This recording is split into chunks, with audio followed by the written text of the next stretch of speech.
The proposition, the hum of polished conversation filled the grand ballroom, air thick with the scent of expensive perfume and champagne. Crystal chandeliers cast a golden glow over the elite of the city, their laughter as calculated as their investments. Among them stood Damien Cross, his sharp blue eyes scanning the crowd with the precision of a man who built empires from nothing. At 38, he had mastered the art of reading people, their desires, their weaknesses, their price. Tonight was just another transaction disguised as philanthropy. The senator's wife wanted influence. The tech mogul craved excitement. The heiress sought rebellion. Simple exchanges. Damien provided what they wanted. They provided temporary companionship. No emotions, no complications. Then he saw her. She stood near a painting of stormy seas, her navy blue dress modest compared to the designer gowns around her. Her auburn hair fell in loose waves, her green eyes tired but striking. She wasn't trying to impress anyone, and that made her stand out more than any jewel ever could. Damien approached with his usual confidence. Not enjoying the party? Barely glanced at him. The art is beautiful. I've never seen anything like it in person before. Her honesty caught him off guard. No pretenses, no flattery, just raw sincerity. I'm Damien Cross, he said, extending his hand. Alina. Hayes, her handshake was brief, her fingers warm but firm. I should go. I have an early shift tomorrow. Dismissed. That was new. What kind of work keeps you up so early? I'm a social worker at the downtown community center. She adjusted her small purse, clearly ready to leave. Something in him refused to let her walk away. Have dinner with me. Eyebrows lifted. I don't think that's a good idea. Why not? Flashed the smile that had charmed investors and rivals alike. We live in different worlds, Mr. Cross. Then let me make you an offer. He leaned in slightly. One evening of your time, and I'll pay you $50,000. Her breath hitched.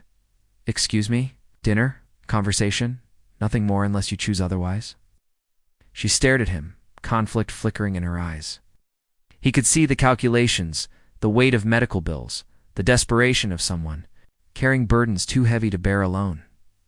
That's insane, she whispered. Is it? He countered smoothly. Your time is valuable. I'm willing to pay what it's worth to me. She exhaled sharply.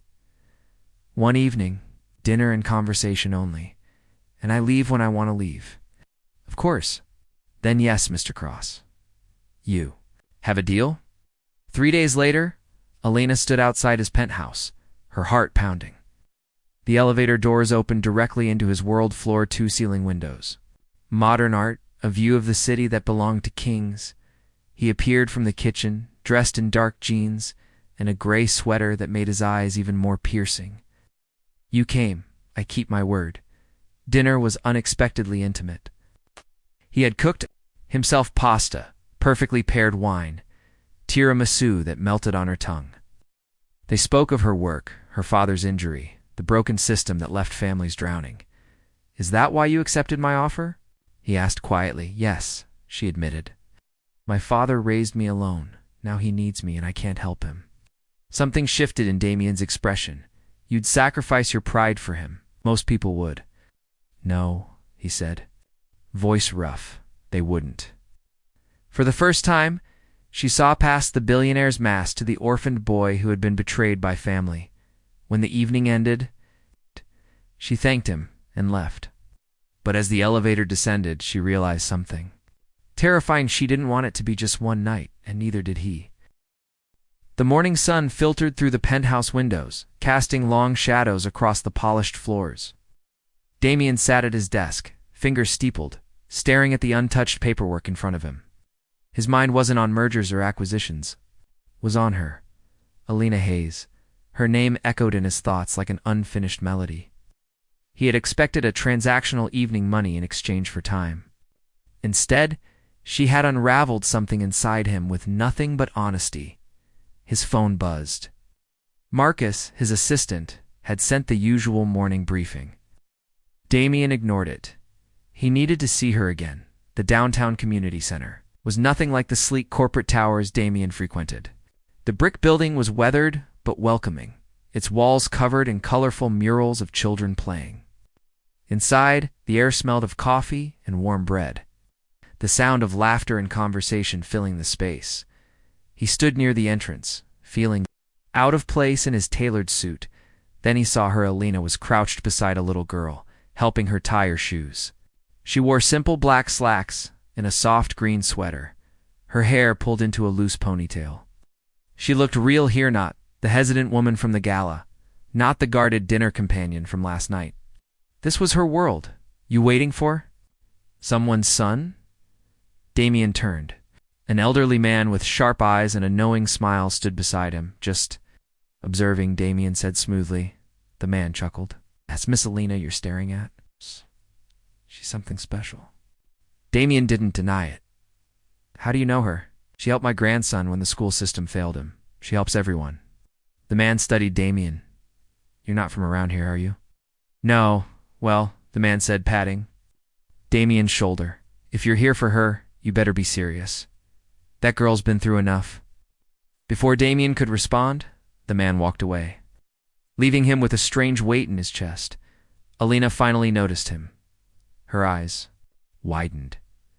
Damien. He approached, hands in his pockets. I was in the neighborhood. She crossed her arms. You don't have a neighborhood. He smirked. Guilty. Beat of silence, then softer. Why are you really here? I wanted to see you. She exhaled, glancing around at the curious onlookers. I'm working.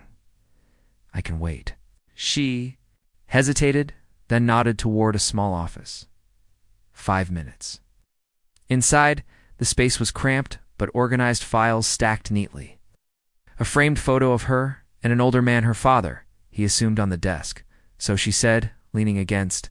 The edge was last night not enough. No, he admitted. It wasn't. She studied him. What do you want, Damien? He had asked himself the same question all morning. The answer surprised him. I don't know, he said honestly, but I know I don't want this to end. Her lips parted slightly. You don't even know. Me. I know enough. He stepped closer. I know you'd do anything for your father. I know you see the worst in people and still fight for them. I know you don't care about my money. Her breath hitched. That doesn't mean have dinner with me again, he interrupted. Not for money, just because. She stared at him, conflict flickering in her eyes. Then, finally, a small nod. Okay. That evening, he took her to a small Italian restaurant tucked away in the city. No paparazzi. No billionaires, just candlelight and quiet. They talked for hours. She told him about her mother's death, how her father worked himself to the bone to keep them afloat. He told her about his parents' accident. The uncle who saw him as nothing but a paycheck for the first time in years. Damien felt something. When he walked her to her door, she turned to him, her green eyes searching his. This isn't just a game to you, is it? He cupped her face, thumb brushing her cheek. No, Alina, it's not. Then, before he could overthink it, he kissed her. Soft, hesitant, real. When they pulled apart, her lips curved into a small, uncertain smile. Your trouble, Damien Cross. He grinned. You have no idea. The envelope arrived at the community center on a Tuesday morning. Alina barely glanced at it as she sorted through the day's mail bills, donation receipts, grant applications. But when she slid open the crisp ivory envelope, her breath caught. Metropolitan Hospital Neurological Research Foundation treatment authorization for Frank Hayes, amount covered. $200,000. Her hand shook. This changed everything. Her father could get the experimental treatment, the one the doctors said might stop, maybe even reverse the creeping paralysis stealing his independence. But who? Then she saw the note clipped to the paperwork. No strings. Just hope, no signature. Her stomach dropped. There was only one person who knew about her father's treatment. Only one person with the means to do this, Damien. She stormed into his office unannounced, the papers crumpled in her fist. His assistant tried to stop her, but she shoved past, throwing the door open with a bang. Damien looked up from his desk, startled. Then his expression softened when he saw her. Alina, did you do this? She slammed the authorization forms down in front of him. A pause. Then quietly, yes. her vision blurred with angry tears. I never asked for this. You didn't have to. He stood slowly rounding the desk. I heard. That night you said the treatment could help him. That you couldn't afford it. So you just what? Threw money at the problem? Her voice cracked. Is this another transaction, Damien? Another deal where you get to play the hero? His jaw tightened. No. Then why? Because I could. The sudden rawness in his voice startled her. Because when my parents died, there was no one to help. No one who gave a damn. But you. He stepped closer, his hand hovering near her arm but not touching. You would have moved heaven and earth for your father even without this money. Ow. Least I could do was remove one obstacle. She stared at him, her chest heaving. This wasn't the detached billionaire from the gala. This was a man who understood loss, who had been alone. Her anger wavered. Damien exhaled roughly. The donation is anonymous. Your father never has to know it came from me. From us. His blue eyes burned into hers. This isn't about control, Alina. It's about giving you both a fighting chance. She wanted to stay furious. But the truth was she was terrified. Terrified of what it meant that he'd done this. Terrified of how much she wanted to believe him. Her fingers unclenched slowly. ... Thank you. The words felt inadequate. Damien nodded, his shoulders relaxing slightly. Then hesitantly, Will you tell him about the treatment? She swallowed hard. I have to. Her father's reaction wasn't what she expected. Frank Hayes listened. Quietly, as she explained the anonymous donor, the treatment, the hope, then he wheeled closer and took her hands. Alina, his voice was steady. Who helped you with this? She hesitated. His grip tightened. Baby, I know when you're lying. A tear slipped down her cheek. ... Damien Cross. Her father went very still. The billionaire? She nodded. To her shock, her father laughed a rough, warm sound. Well, guess I'll have to thank him properly. Alina blinked. You're not angry? Angry? Her father shook his head. Honey, pride doesn't pay medical bills. And if this man cares enough to help a stranger, he gave her a knowing look. He must care a hell of a lot about you. Her face burned. That evening she texted Damien, my father knows. He wants to meet you. The response was immediate. Name the time she stared at the message, her heart pounding. This was happening, really happening. And for the first time in years, she let herself hope. The wheelchair ramp leading to Elena's duplex had never felt so intimidating. Damien adjusted the collar of his shirt, no tie today, just a simple button-down. He'd left the tailored suits and polished shoes at home, opting for something more approachable. This isn't a business negotiation, he reminded himself. But it might as well have been. Frank Hayes wasn't just any man. He was the reason Alina fought so hard. The reason she'd agreed to that first dinner. The person who mattered most in her world, and as Damien needed his approval. He took a deep breath and knocked. The door swung open to reveal Alina. Her auburn hair loose around her shoulders, wearing a simple yellow sundress. She looked nervous. Came, she said softly. I said I would. Behind her a voice called out, Well, don't leave the man standing on the porch. Damien stepped inside. The living room was small, but cozy, well-worn furniture. Family photos covering the walls, the faint scent of coffee and something baking. And in the center of it all, Frank Hayes sat in his wheelchair, studying Damien, with sharp, knowing eyes. So, Frank gestured to the sofa. You're the billionaire who bought my new spine. Alina groaned. Dad? Damien surprised himself by laughing. Not quite. Just covered the treatment. Frank nodded slowly. Why? The directness caught Damien off guard. Most people tiptoed around him, afraid to offend. But Frank Hayes had nothing. To lose, Damien chose honesty. 'Cause Alina would have sold her soul to help you. The least I could do was make sure she didn't have to. Frank's expression didn't change. You love my daughter. Alina made a choked noise. Oh my God, Dad. Damien held up a hand, stopping her. He met Frank's gaze steadily. I'm getting there. Silence. Then Frank's mouth quirked. Huh. He wheeled closer. You know she's stubborn as hell, right? Notice that. And she'll fight. You tooth and nail if she thinks you're wrong. Damien smiled. I'm counting on it. Frank stared at him for another long moment, then suddenly grinned. All right, then. You'll do. Elena looked between them, exasperated. Are you serious? That's it? Frank winked at Damien. She was hoping for more drama. Damien couldn't help it. He laughed again. Later, after dinner, which Damien helped cook much. To Frank's amusement, Elena walked him out to his car. The summer night was warm, fireflies flickering in the trees. You survived, she teased. Damien caught her hand. He's amazing. Just like you. She bit her lip. You really meant what you said in there? About ... getting there. He pulled her closer, his voice low. Elena Hayes. I have never been more sure of anything in my life. Then he kissed her slow, deep, and full of promise. When they finally pulled apart, breathless, she rested her forehead against his. Good, she whispered, because I think I'm already there. The call came at 3:17 a.m. Elena's voice was raw with panic through the phone.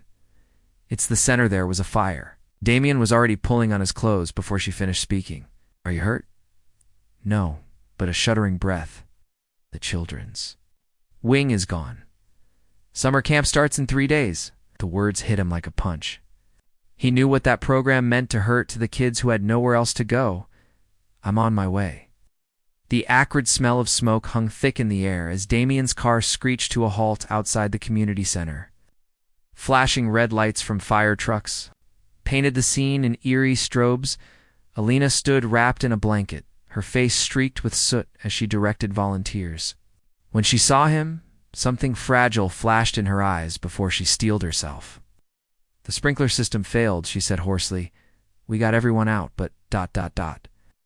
Damien followed her gaze to the blackened wreckage of the East Wing, the space that housed art supplies, books, the makeshift dormitory for homeless teens, all reduced to ashes.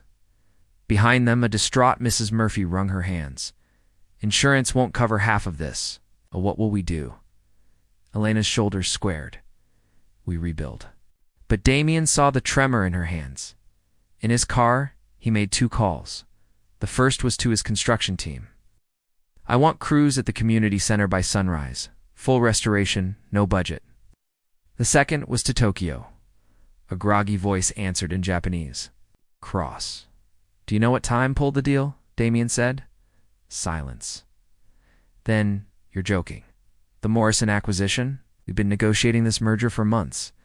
Damien watched through the windshield as Elena comforted a crying child. I'm needed here. But the shareholders tell them I'll reimburse their losses personally. Hung up before the protests could continue. Elena found him at dawn, staring at blueprints spread across a makeshift table. You're still here? She whispered. He met her gaze. I'm not leaving. Her breath caught as construction crews swarmed the site behind him, trucks loaded with supplies already rolling in. Damien, ... what did you do? He cupped her soot-streaked face. Chose you. Chose this. Tears spilled over as she understood. Your deal in Tokyo doesn't matter. He kissed her forehead. This matters. And as the first rays of sunlight broke, over the ruins, Elena Hayes, social worker, fighter, love of his life, finally let herself break. She buried her face in his chest and wept. Damien held her tight, his own eyes burning, because, for the first time in his life, he was exactly where he belonged. Epilogue. 3 months later, the ribbon gleamed bright red against the freshly painted doorway of the new community center. Frank Hayes grinned as he handed Damien the scissors. This was your doing, son. Damien shook his head, passing them to Elena. Ours. Her smile outshone the sun as she cut the ribbon. Cheers erupted from the crowd, children, families, volunteers, their community. Later, when the celebrations quieted, Elena pulled Damien aside beneath the newly planted oak tree. You gave up Tokyo for us, she murmured. He laced their fingers together. I gained everything. And when she kissed him, Damien crossed the billionaire who once measured life in transactions, finally understood the value of something priceless.